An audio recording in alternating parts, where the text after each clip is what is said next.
On Friday, June 12th, there'll be thousands of dollars to be won. A lotto jackpot of $63,000. a new home, car, or that college education. Lotto, you have to be in it to win it. Next lotto jackpot, $63,000.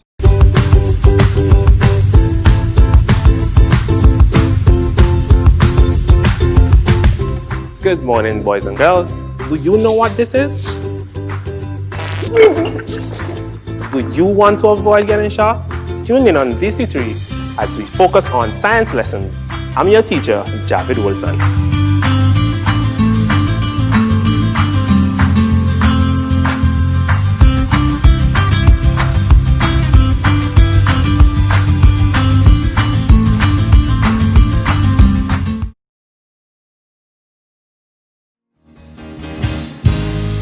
Seems to me, girl, you know I care.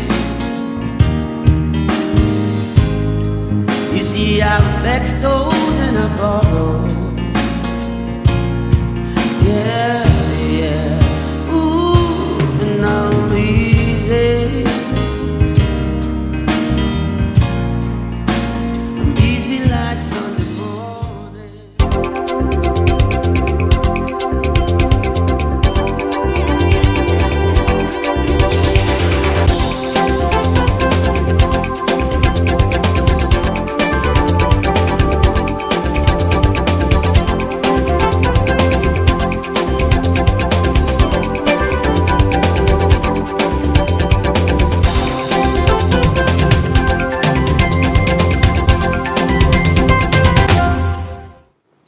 Good evening and welcome to another edition of Roundtable Talk.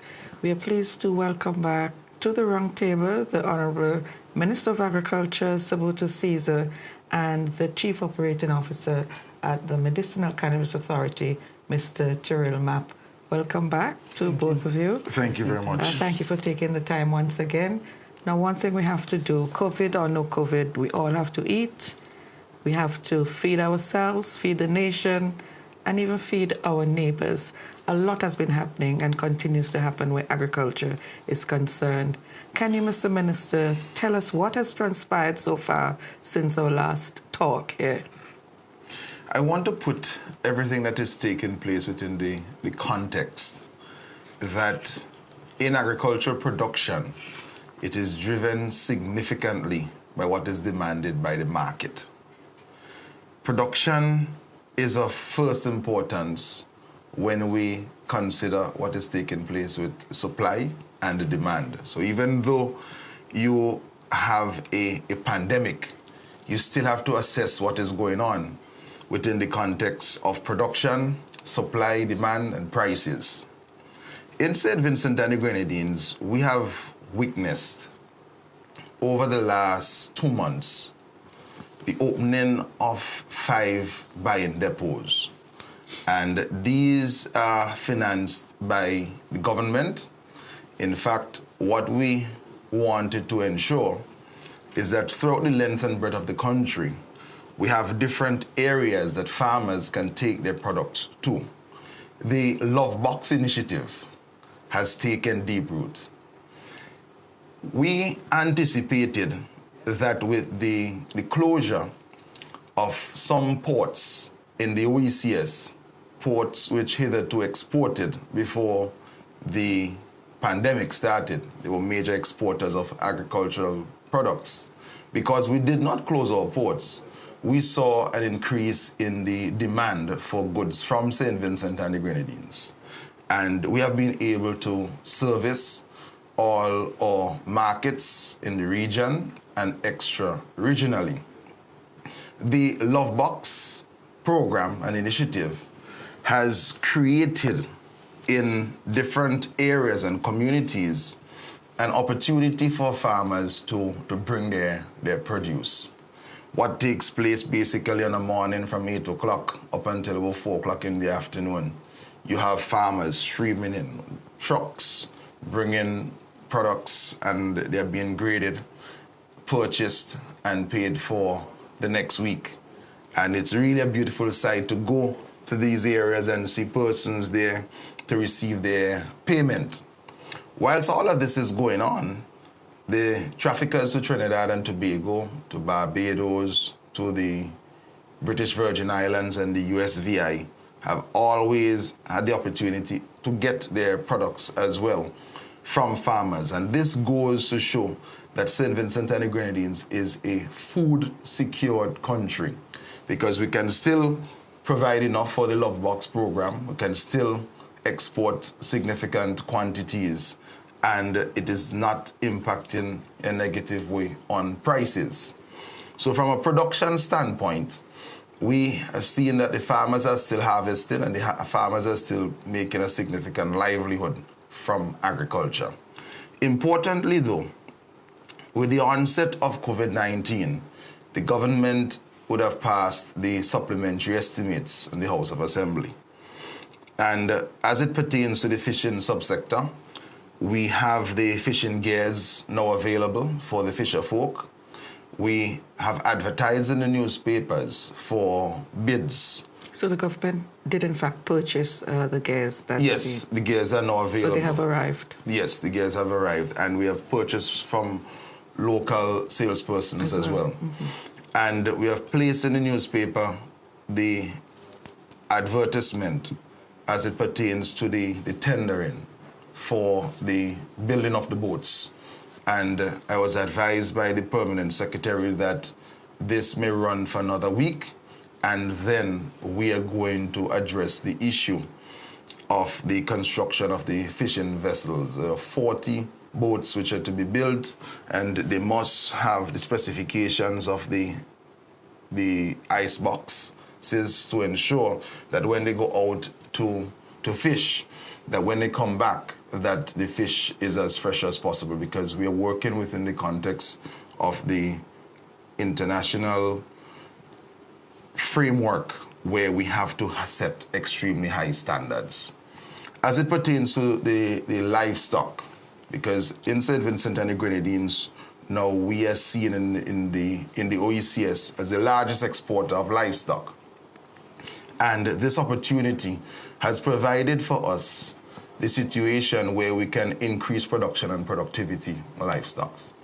So what we did is that we have already established a livestock revolving program.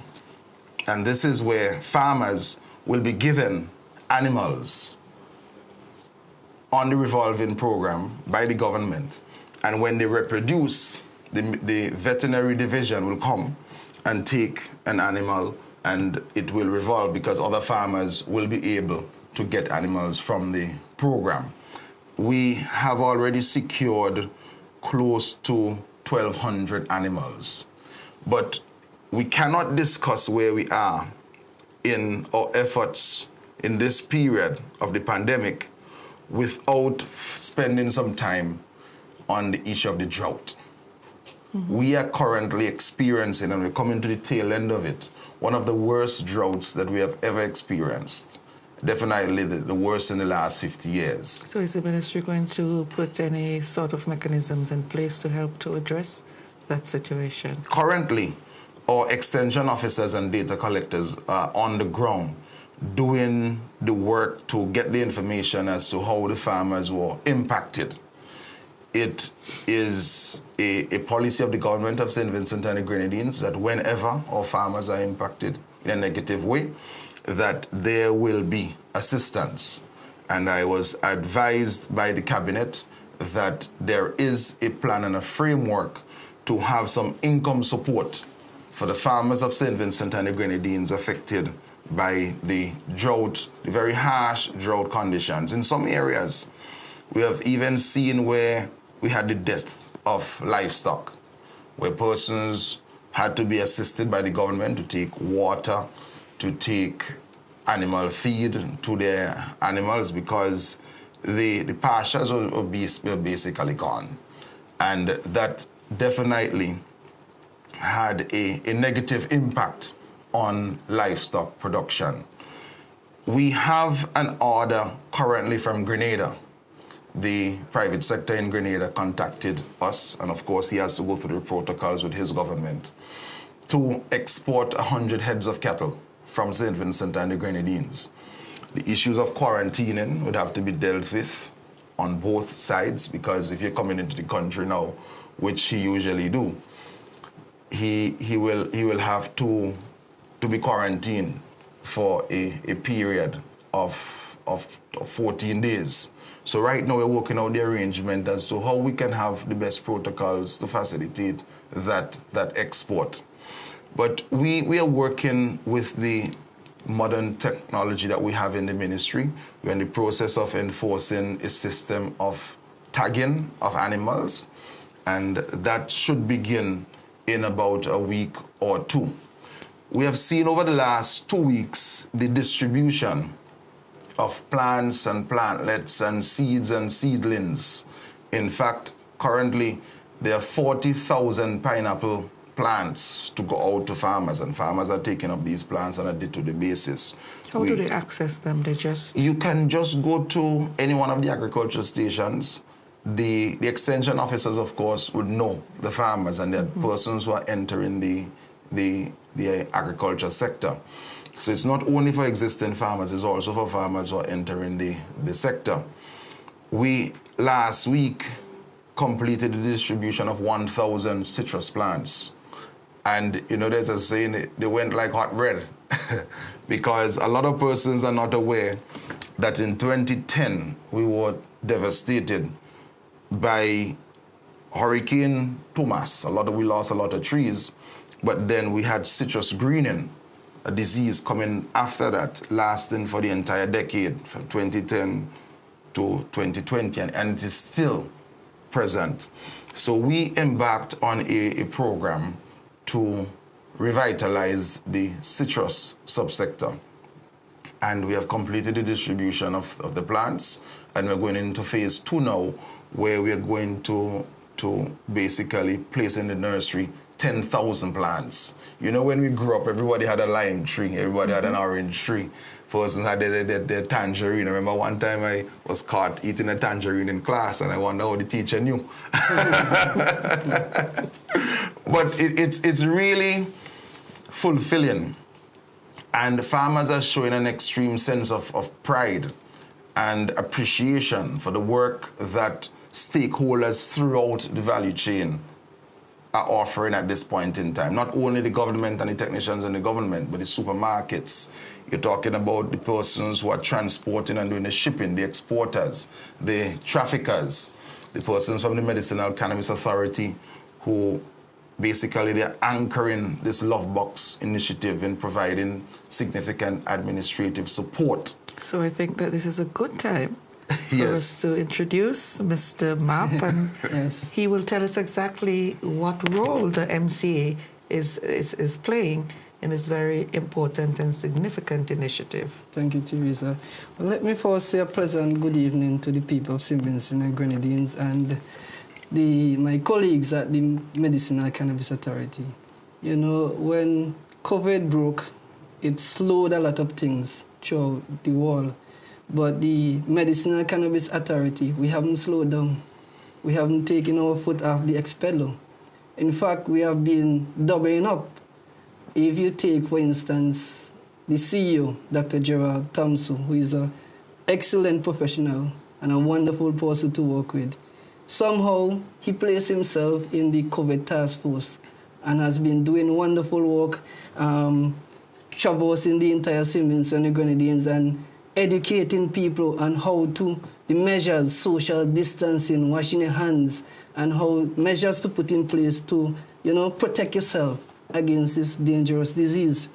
Then we go to you, Teresa Daniel, who is our communication consultant. You have been doing wonderful work again with the Ministry of Health.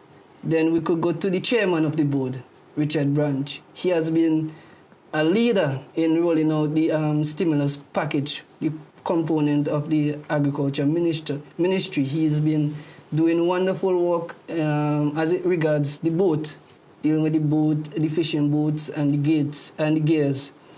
And if we go to Derona Borg, who is an economist by training, she has been the leader as it regards the Love Box initiative. She's she has, from day one, she has, when the minister gave her the leadership position to be the project coordinator, she has been, To anchor that project. And then the inspectorate and the licensing department of the authority, they have virtually operationalized the Love Box initiative. And if we go to Jean Cummins and Melissa Wiley, they have been working with the Ministry of Health, dealing specifically with the testing because they understand PCR. They research people, so they understand the component. And if we go to Fiona Denny and Dr. Young, they have been assisting Dr. Thompson with the whole response to COVID. So we have been busy. And Samantha Phillips and myself, who are economists by training, we have been assisting the Ministry of Agriculture while still pushing and the rollout of this medicinal cannabis industry. So we have been busy, and I don't want to get into what we have been. We'll talk about some of the specifics later on. Yes. We'll take our first break, and when we come back, we'll expand some more on the Love Basic initiative, which has really gone viral, I would say. Yes. So we'll talk some about that. And we'd also want to talk about the medicinal cannabis industry itself, which some people seem to have some doubts about right now. Back in just a moment.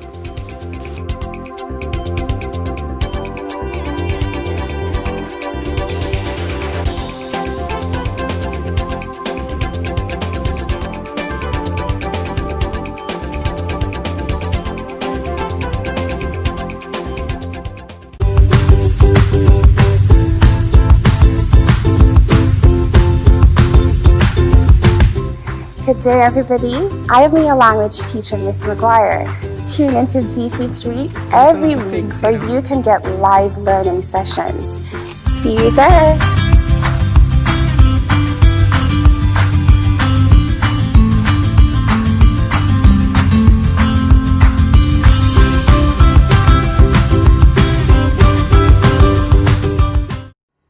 On Friday, June 12th, There'll be thousands of dollars to be won. A lotto jackpot of $63,000. a new home, car, or that college education.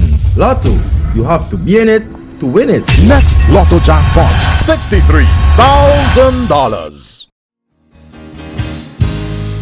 Seems to me, girl, you know I can't. You see, I've extolled and I borrow. Yeah, yeah. Ooh, and I'm easy. I'm easy like Sunday morning.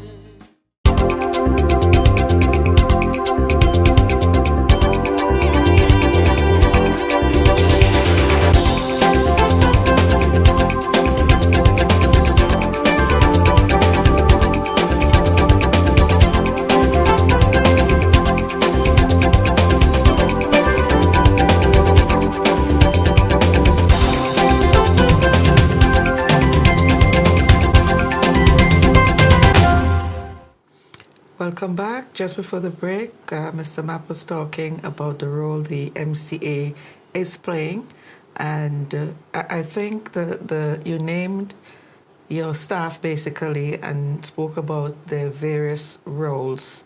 I think it's a testament to the very high standard of talent, the talent pool that you guys have been able to put together, that at the drop of a hand, they have been able to fit into the entire scenario. I think that we have a question. Yes, there's a question, comment. We should consider introducing some water desalination plants on the mainland as a backup plan to alleviate the recurring water shortage during drought conditions. This water supply can then be tied into our main lines during drought conditions. This would take care of us in the long term. So a comment there. I don't know if Minister wishes to respond. Well, there are different methodologies when you addressing the issue of drought conditions and climate change.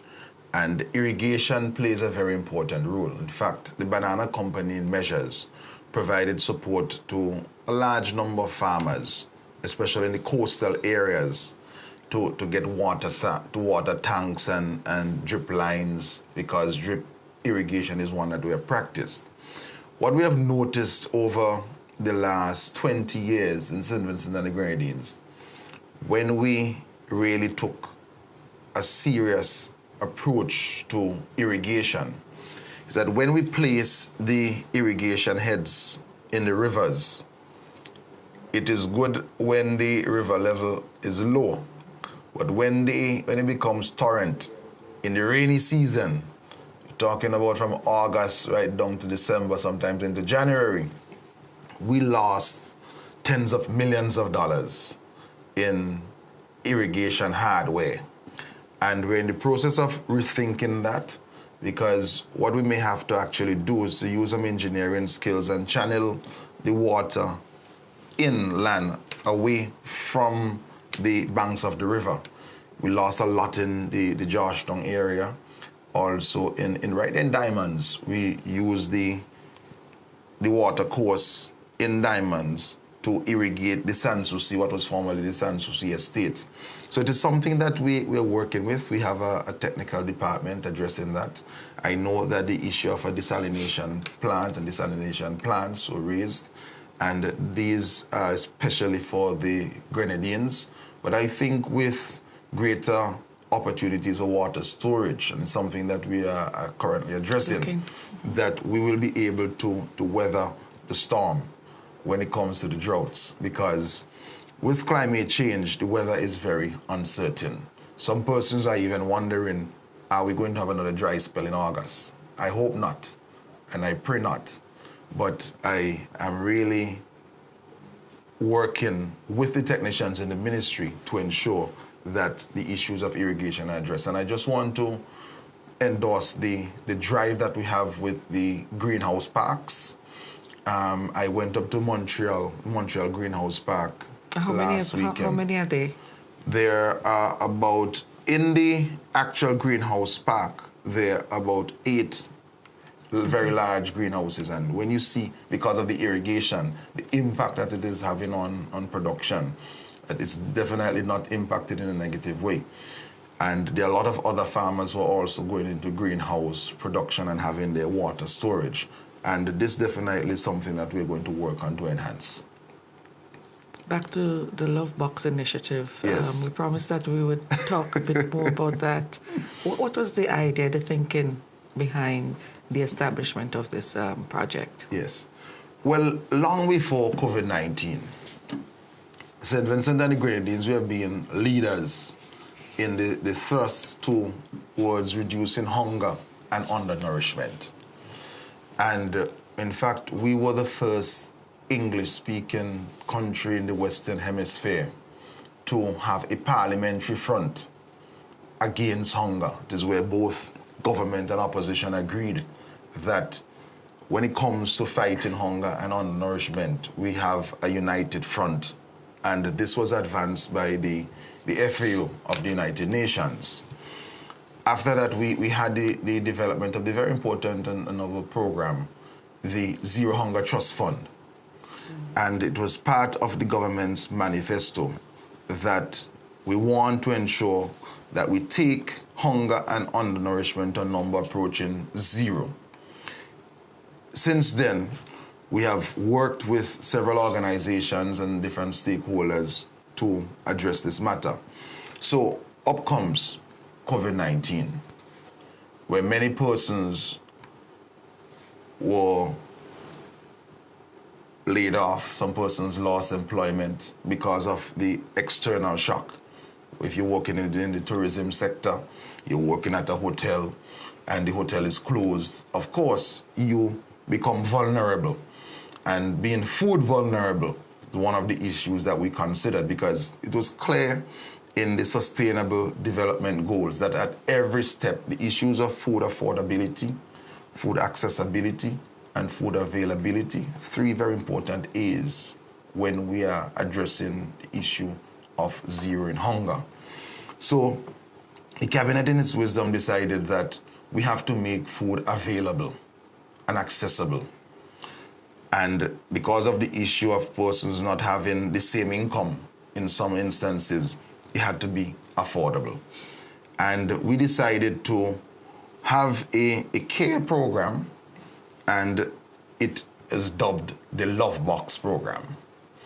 We spoke to a large cadre of farmers, and they said that they were able to supply the goods.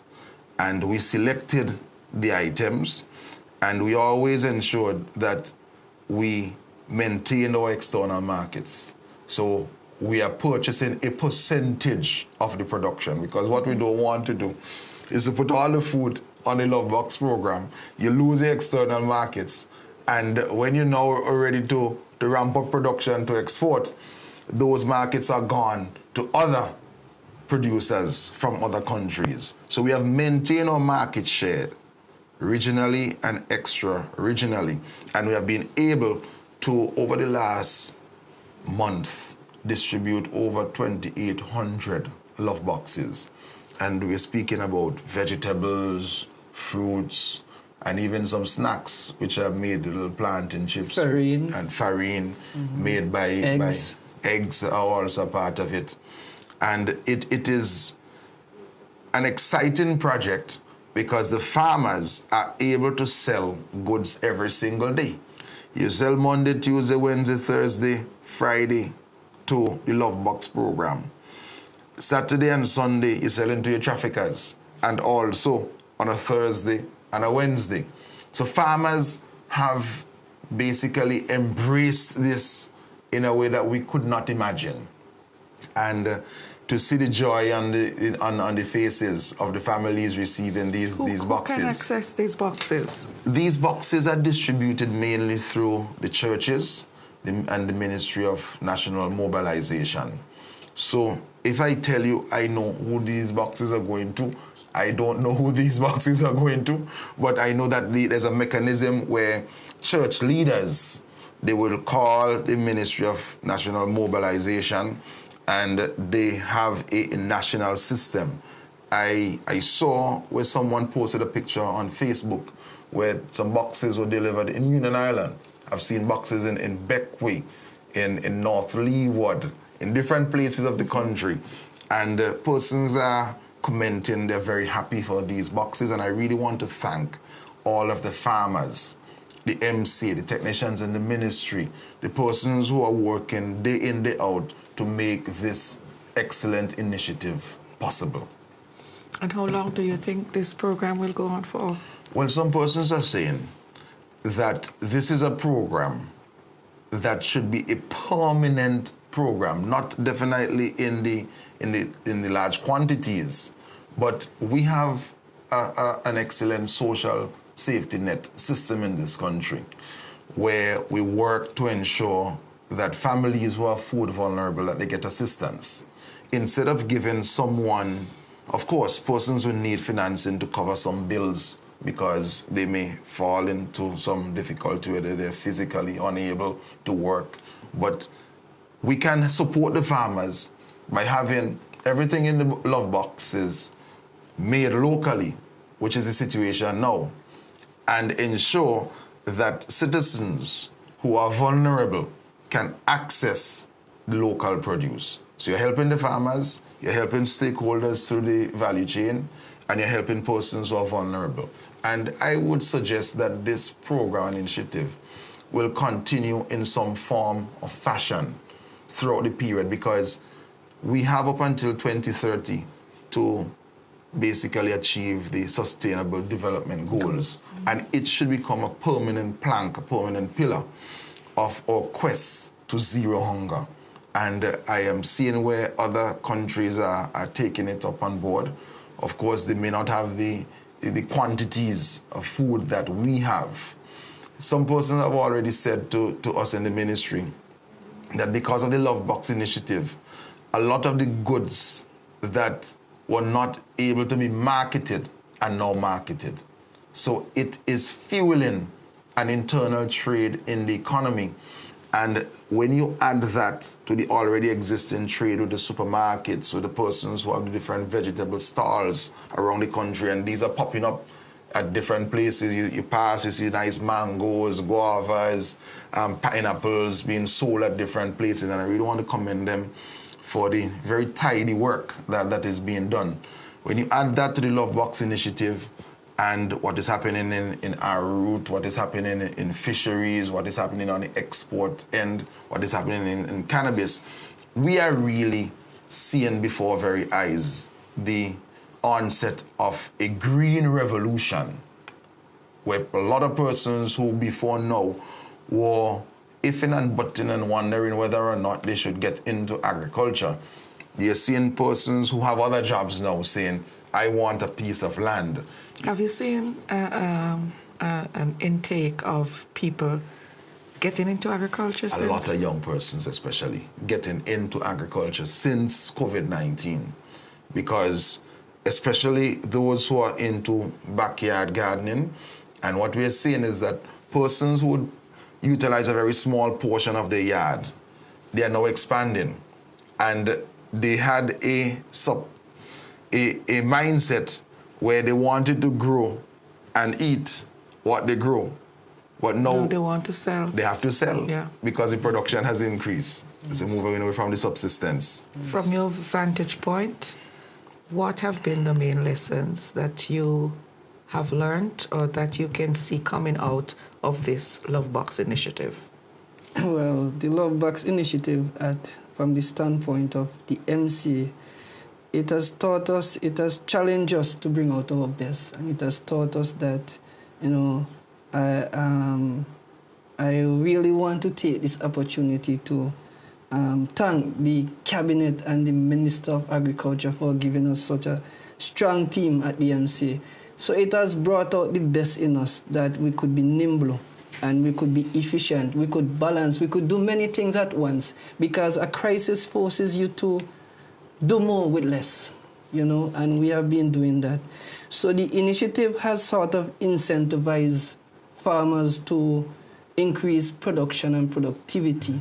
And Teresa, you and I, we have traveled from Langley Park to Ladders to Lacqua to Rosebank, and we have seen the produce. We are not agriculturists, but we are impressed with what we saw. We are quite impressed with the amount of farmers coming there and the customer service of the persons at the station, how they are dealing with farmers, because farmers are business people. They are professionals just like us. They may not be wearing tie and jacket, but they are important people. They are the people who feed us, and from that point of view, we have seen that market being created and the MCA staff leading the thing and showing leadership skills. At the MC, we have been pushing the staff to be leaders. Everybody's a leader. And I think the Love Box has brought that out, especially for Dirona Borg, who is a young professional and the project coordinator. She has been doing a wonderful job leading this initiative. I want to talk when we come back about, I know for a fact that investors in the medicinal cannabis industry have been are committed to putting some funds into a particular project. We'll talk a little bit about that. Yes. I think when we come back, we'll talk about that and see how that also fits into the MCA's agenda. Back in just a moment.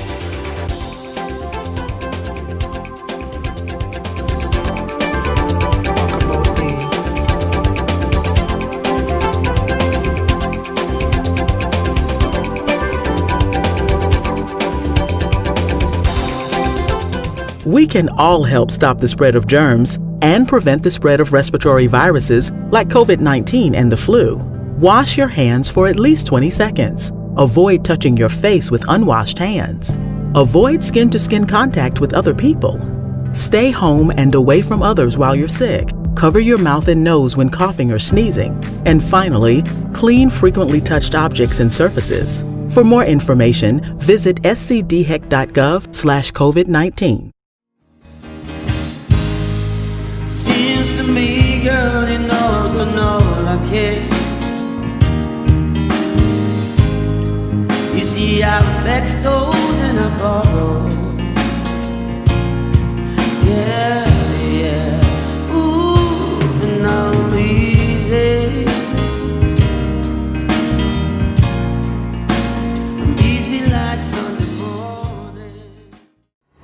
On Friday, June 12th, There'll be thousands of dollars to be won. A lotto jackpot of $63,000. a new home, car, or that college education.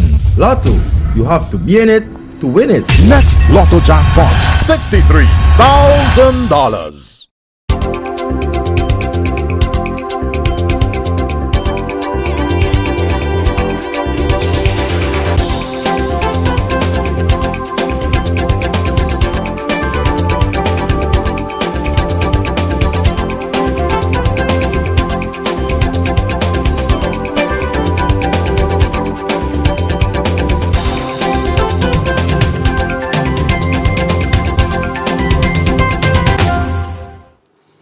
Welcome back, and just a reminder that you can contribute to the program by contacting us via Facebook or viewing us on YouTube as well. Send your questions, your comments, and we'll be happy to respond. Before the break, I was trying to make the point that the Medicinal Cannabis Authority, or the industry, does not exist in isolation.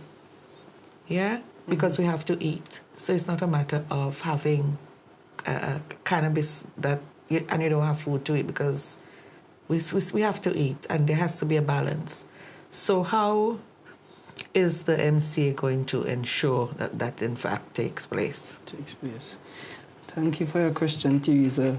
The first thing is that the MCA has been strategically placed within the Ministry of Agriculture, and we have built relationship with all the various departments within the ministry. As it relates food and cannabis, the marriage, in the medicinal cannabis license fees regulation, a fee, food security authorization fee, was placed there, where the foreign investor companies, the non-nationals, they had to pay $250,000 in addition to their license fee, but that was due a year after the license was approved and the payment was made. So that hasn't become due yet, that $250,000. What we have been doing and what we have been observing, particularly, let's start with the investors, the non-nationals. At their farm, those who have been approved to commence operations, you will see there part of the land has cannabis, well, portions of it has food too. And I remember when the minister spoke at Green Lava Lunch, he commended them for having a papaya tree at the entrance. And, you know, he was really impressed with that. When I went down there to Green Lava site a couple of weeks ago, in the back, you see them with their food trees, and it was quite impressive.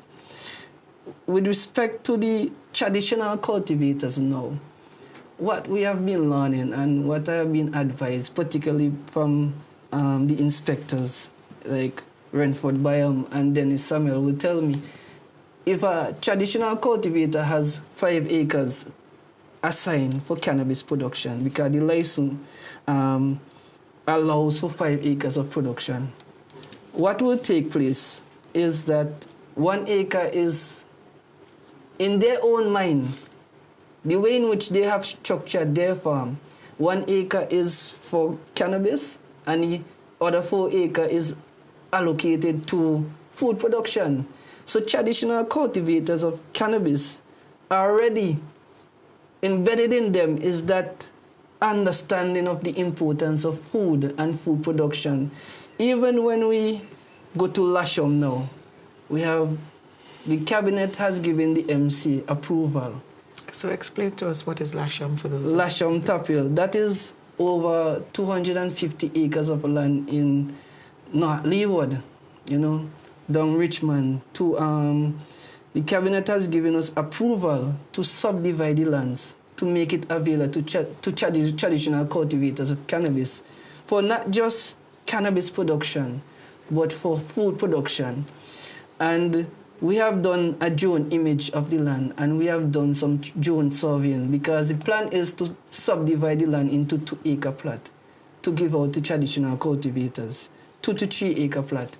And the plan is a portion of it will go towards cannabis, and another portion will go towards food production. So we will be working with the Ministry of Agriculture, the technicians. The MC will be working with the Ministry of Agriculture to establish this environment.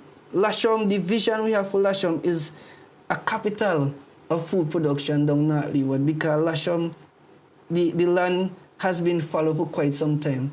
When you go to Lasham, you actually see persons there doing yam farming, they're doing the dashing, and these are traditional cultivators of cannabis, doing other types of production. Lasham now has over 50 heads of cattle.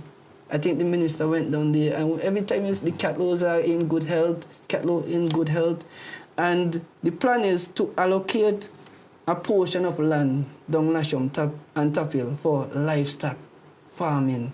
So we will be assisting the traditional cultivators in livestock farming and establishing farm. So the Medicinal Cannabis Authority, and the mandate has come from the minister that the focus should not just be on cannabis, but agriculture as a whole, expanding production. And what makes it easy for us is that embedded in the DNA of the traditional cultivators. In fact, I have been advised that up the valley, up close to Lassofe, where they are doing a lot of cannabis farming, though illegally, a lot of food production actually takes place up there. And I have told the minister, probably we should send some data people up there to assess the amount of food and livestock up in the hills, because cannabis cannot be eaten. You can't eat cannabis.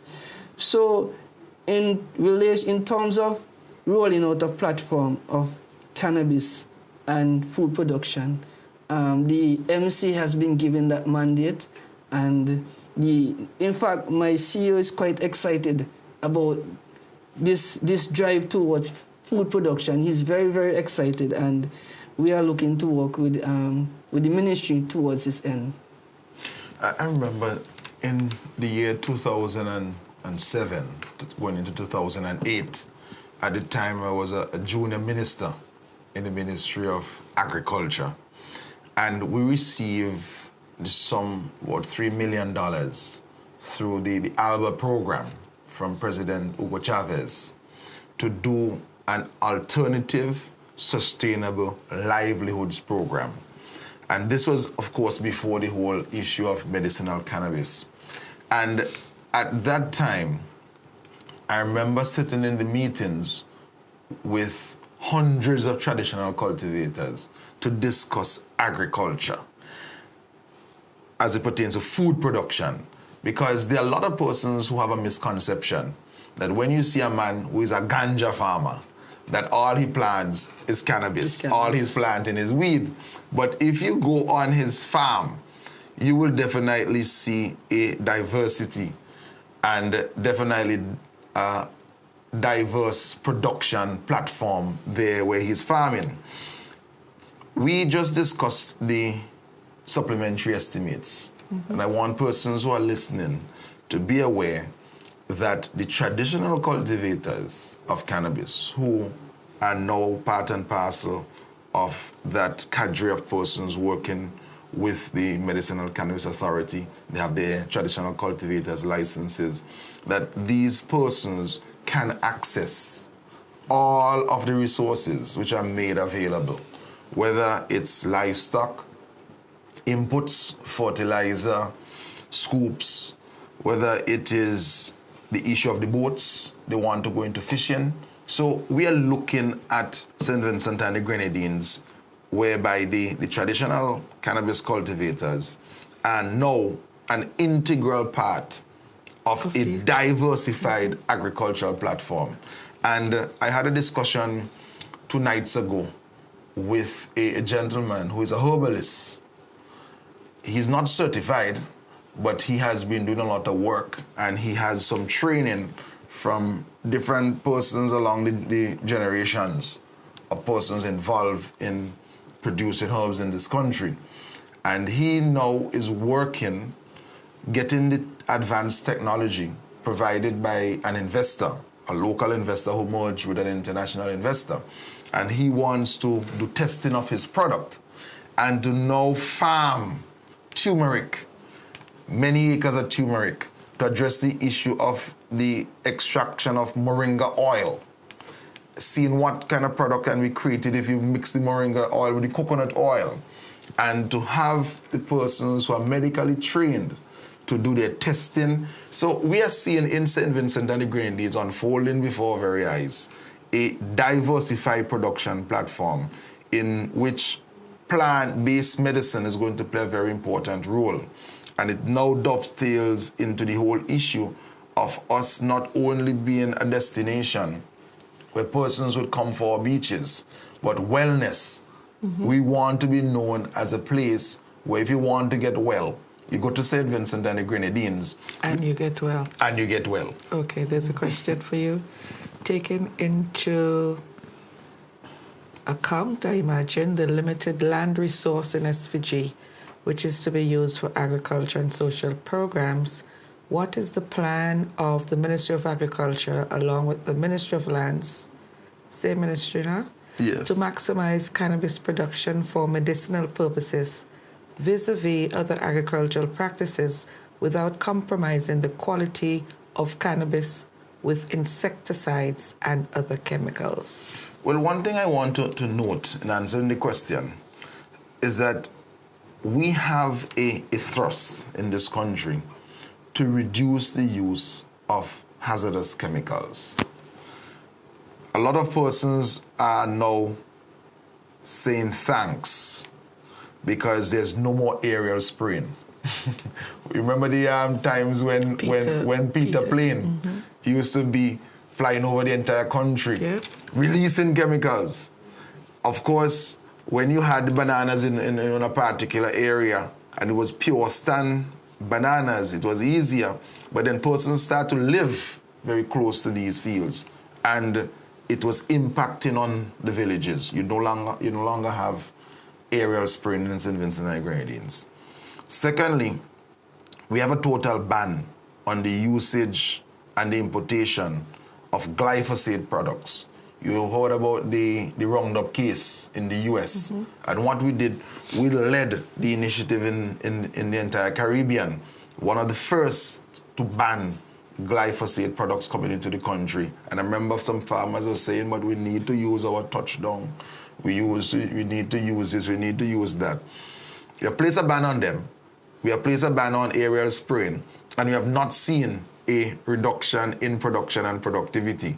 Because in the worst drought in 50 years, we are still food secure, we are still exporting, we could still do the love boxes. And we have food that is safer, produced with less pesticides and chemicals. We are seeing where a lot of the persons who we thought were going to use large expanses of open land area to farm cannabis, that for medicinal cannabis, it is a smaller area, it is more intensive farming which is done, and that this farming, because we don't have the aerial spraying, is not affected by the aerial spraying, and we don't have the touchdown, we don't have the Roundup being used anymore.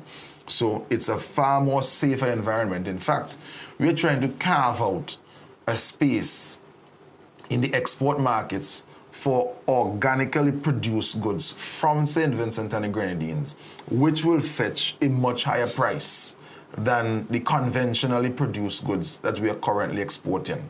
So, for example, let's take turmeric. You could have a pound of turmeric being sold in the Miami market now for $2 per pound, $2 EC per pound. But if it is organic, it can reach up to $3.50. The tech pack is slightly different. The cost of production is slightly higher because it has more manual labor involved in it. But it is compensated because of the price that you have. And it is something that we are embracing as a marketing tool and mechanism to fetch a much higher price for the commodities produced in St. Vincent and the Grenadines. There's another question. Are there any plans to model our marketing board corporation, like in the 70s, late 80s, to provide farmers with a guarantee market through government, and the government focus on finding the regional, extra-regional, and international markets, since the challenges facing the farmers to find such markets are surmountable? Yes. Now, there is the model in some countries still that the state should purchase the goods, all the goods from the farmers, and the state should become the exporter of these goods.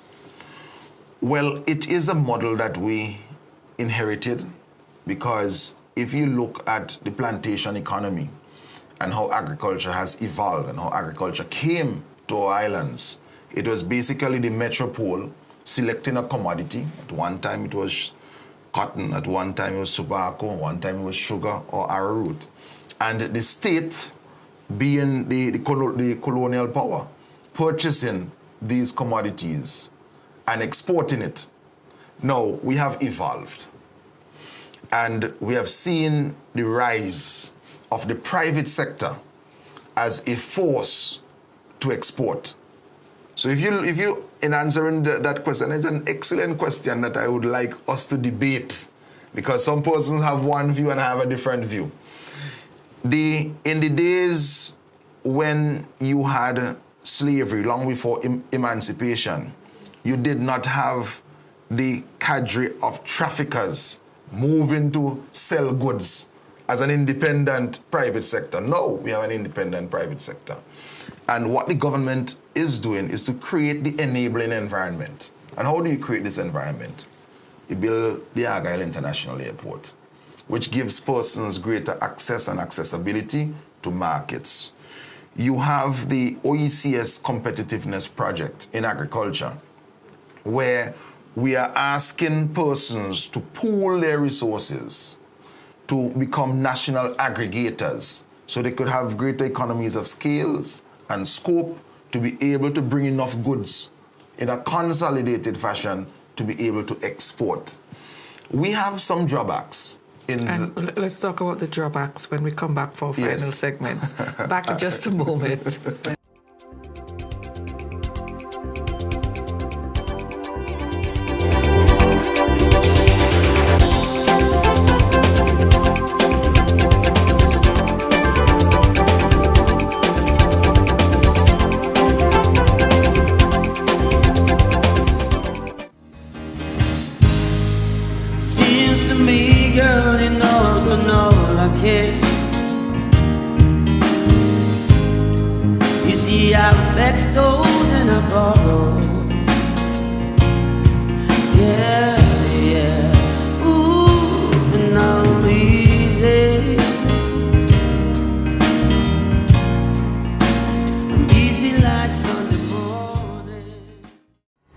On Friday, June 12th, there'll be thousands of dollars to be won. A lotto jackpot of $63,000. a new home, car, or that college education. Lotto, you have to be in it to win it. Next lotto jackpot, $63,000.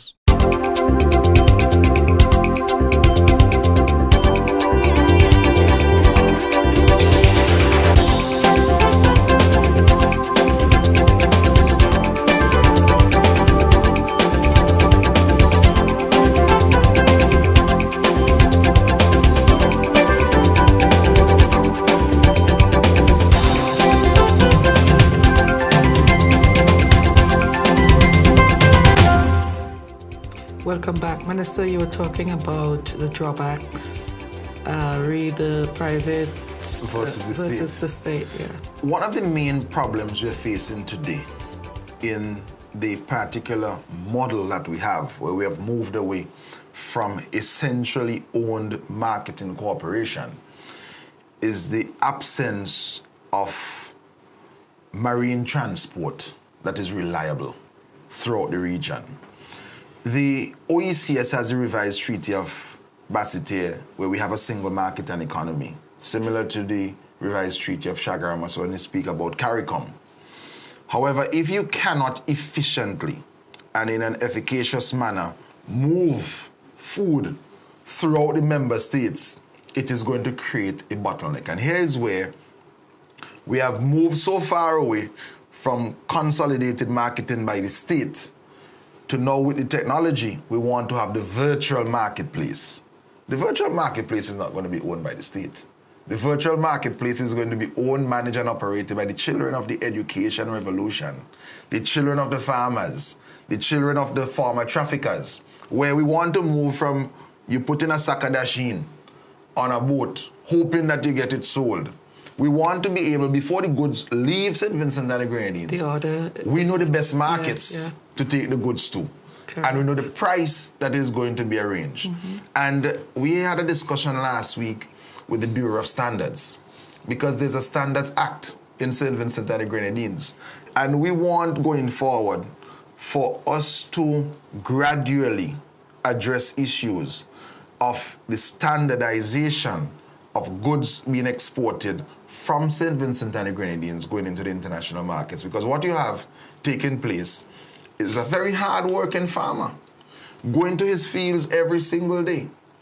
But when you move the goods from the farm gate to the port, there's so much damage done to the product between the farm gate and the port that when it gets to the market, whether it's the Tunapuna market or it gets to the Bridgetown market, the value, because of that, the packaging and the bruises is so great that you have far less being passed back to the farmer. What we are saying is that if we keep that game as good and efficient as the farmer had produced the good, and you package it properly, and you get it to the marketplace in time, well-packaged product of St. Vincent and the Grenadines, and especially if you could put it organic with having those new modalities of production, then we can see more money is going to the farmers and farming becoming even more profitable than it is today. Somebody wants to know, before I bring back in Mr. MAPP, what is the true financial situation of Wibdeco and Winfresh regarding its debt situation, and are there plans for managerial restructuring? Wibdeco, which is now Winfresh, definitely is affected by what is taking place with COVID-19. That's one. But we must always, when we address the issue of bananas, remember that there was a banana case when our preferences were removed. And we are now competing in a global marketplace without any preferences. And that it was always going to be challenging for Winfresh to be able to compete with producers from other countries and regions in the UK market because of the low cost of production. Some islands in the windwards, very early o'clock, abandoned the banana industry. In St. Vincent and the Grenadines, where we are currently, is that we have noted there is going to always be a place for the banana sector. We are going to continue to export to the region, and wherever we find new spaces in the region and the regional market, we are going to ensure that we occupy those market spaces. But in St. Vincent and the Grenadines, since we had the opening of the Argyle International Airport and the building of all these resorts and going up, we have seen and we're going to see a further expansion in the demand for bananas for local consumption. A lot more persons are buying bananas today than persons were buying bananas before. So it is now a fruit which is in our supermarkets being sold, and we're looking at the regional market. And I can't fault Winfresh for what is taking place, because there will be a lot of casualties coming out of as a result and implication of the banana case and the judgment by the World Trade Organization.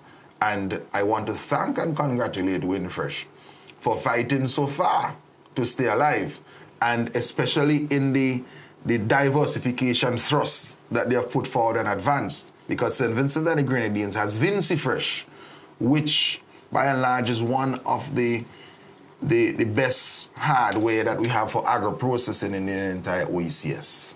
Thank you, Minister. Before we go, time is catching up on us as usual. I wanted Mr. MAPP to talk a little bit more about what is happening at the MCA right now, because some people are of the impression that there's nothing happening, and that is far from the case. So yes, tell us what's happening. Well, when COVID broke, the focus of every country in the world was rightfully so, on COVID and how do we combat COVID. So the MCA went quiet, and we were quietly busy during that time, working on, take for instance, the patient access to medicinal cannabis regulations, which was published recently and approved, and the amnesty regulations that are approved now. We have been busy working on those, but I want to speak more to the industry. I think the expectation was that, by some persons, was that licenses are granted today, and by tomorrow, you have a whole field of cannabis. That was the expectation by some persons. But we are learning now that the industry is complex. It's quite dynamic, and it's evolving. Every day, it's evolving. So, and it's a medicine, so you have to do it safe. Each cannabis farm is a project in and of itself. It's like a capital project by the government. What has taken place, let me start with the negative first. Because of COVID, some technical consultants who were supposed to come down to set up equipment so that the first manufacturing facility could be up and running. It was the expectation that the first facility would be up and running within the first quarter, within the first 6 months, because significant work, retrofitting work, has been done on a building to bring it up to scale and to make it compliant with international standards for processing and manufacturing.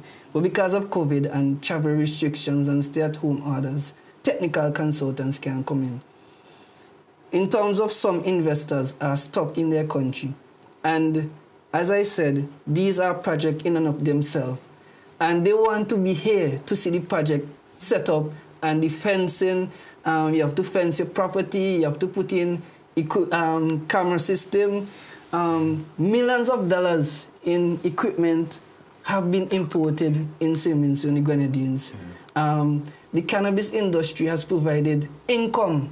Over 200 persons have benefited from income.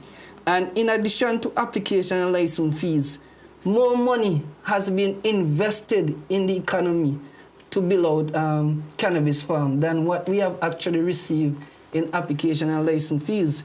Every week, every 2 weeks, and the minister is here, a request comes to the cabinet for concessions. You have greenhouses in St. Vincent, and they bright up the place at nights. You know, greenhouses with lights. We have plants under lights 24 hours a day to make sure you have proper mother plants, to facilitate proper cuttings and so forth. So the cannabis industry, I can say, remains stable. Amidst COVID, the cannabis industry remains stable. And a lot of exciting things are happening right now in the cannabis industry. And I can't think of a better way on which to end this evening's edition of Roundtable Talk. Thank you, Mr. Minister. Always ready to respond. And thank you for having me. To come. Same to you, TERRAL MAPP. And thanks again. We'll be back next week for another edition of Roundtable Talk.